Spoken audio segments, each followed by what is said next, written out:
분당 예고 물음표죠. 그 당이 쪼개진다 이 뜻이죠 지금. 근데 예고를 한 걸까 이겁니다 지금.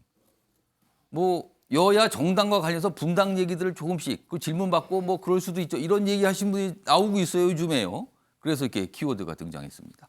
먼저 첫 번째 기사입니다. 민주당과 관련이 있어요. 박영선 전 장관 민주당 분당 가능성에 대해서 뭐 그럴 수 있다 이렇게 얘기를 합니다. 그리고 이재명 리스크에 매몰됐다 뭐 이런 취지 얘기도 하죠. 분당 가능성 이런 가운데 뭐 지금 여기 보면 송영길 전 대표는 이재명 체포 동의안 나와도 당이 나서서 부결시켜야 된다.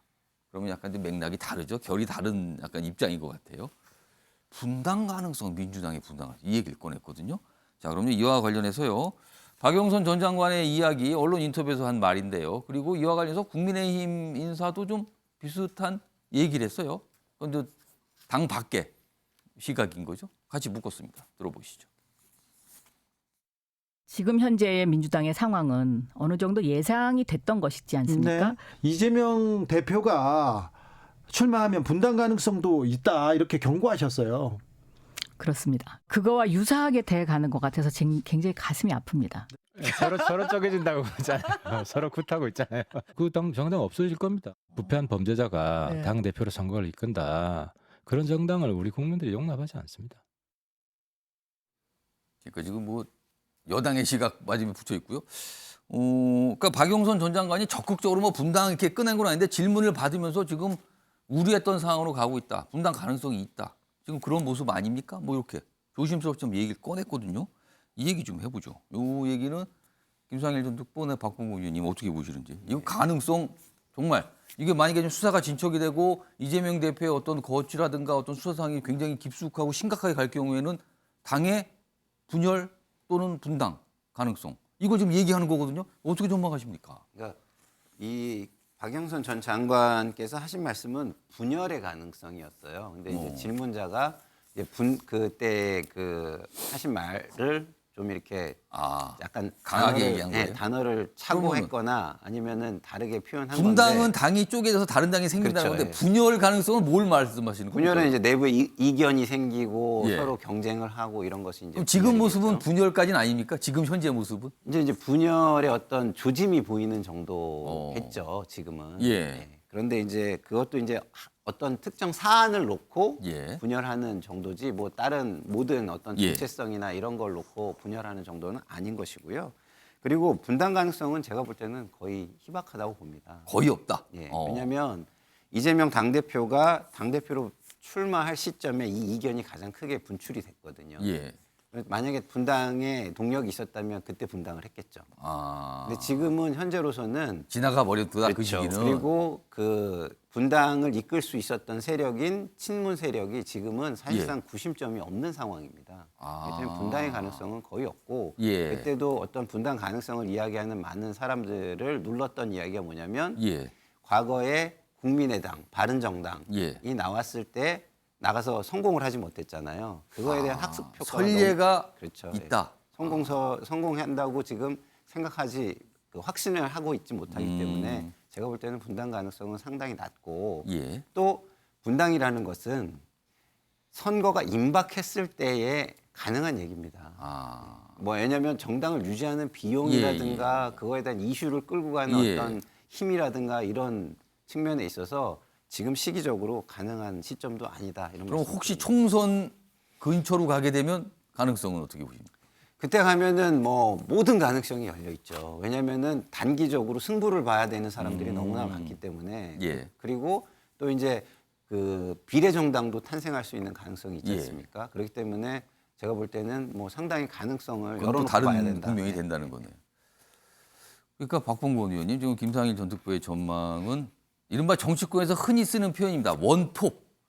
어떤 강력한 그리고 대선 주자급 반열의 위치를 갖고 있는 어떤 정치인 정도가 있어야 분당, 그 중심으로 분당이 되고 당이 쪼개나가는데 지금 민주당 내에서는 이재명 대표 말고 그 정도의 원톱이라고 평가받을 수 있는 만한 정치인이 있는가?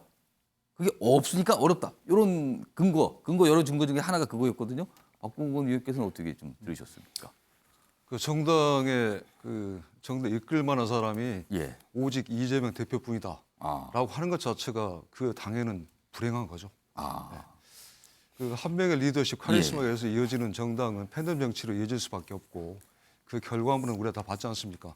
지난 5년 동안에 그런 그 진영 논리와 그 내 편 편가르는 그런 예. 팬덤 정치가 심판을 받아서 새로운 정권이 탄생한 거고 저도 민주당의 분당 가능성 크지 않다고 봅니다. 예. 근데 여기서 저는 이제 트럼프를 조금 비교하고 싶은데요. 오. 그 이번에 중간 선거할 때 공화당에서 트럼프의 어떻게 보면 그 강성 지지층 예. 티켓 파워를 보고서 트럼프 추천을 받고 나간 그런 후보들이 많았습니다. 근데 결과를 보시면은 이 트럼프가 그 공천했던 사람들은 예.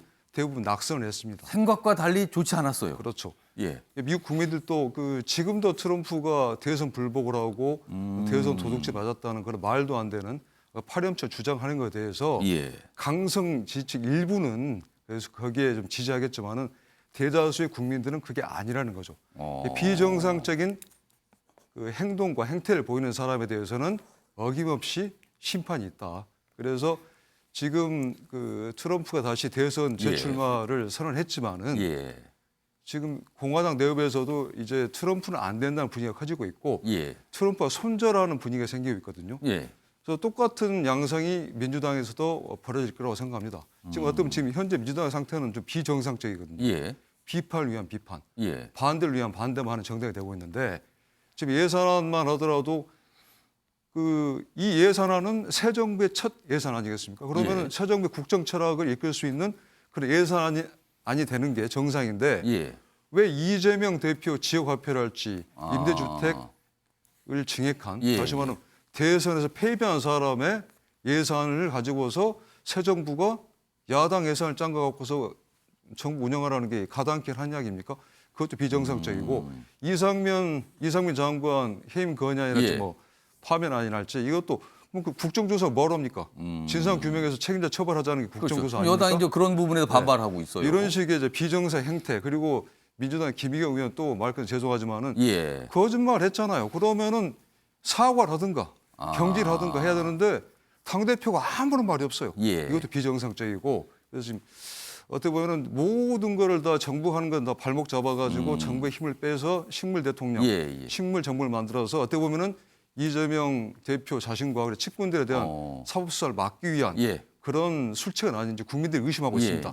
그래서 이런 사법 리스크가 더 확산되면 아마도 민주당 내부에서 이 대표와 손절하는 의원들이 생기게 될 것이고 예. 결국은 현재 사당화된 민주당이 정상적인 민주당으로 돌아가지 않을까 싶습니다. 아, 그러니까 분열하거나 당이 쪼개지는 게 아니라 내부적으로 어떤 자체적인 변화의 모습이 있을 것이다. 뭐 이런 쪽으로 이제 전망을 하신 거네요. 그러니까 분당 이거는 두 분 다 이건 어려운 거다. 이건 가능성이 굉장히 희박하다. 내부의 어떤 변화를 갖는 거 아니냐. 뭐 이렇게 좀 전망을 두 분 해주셨습니다.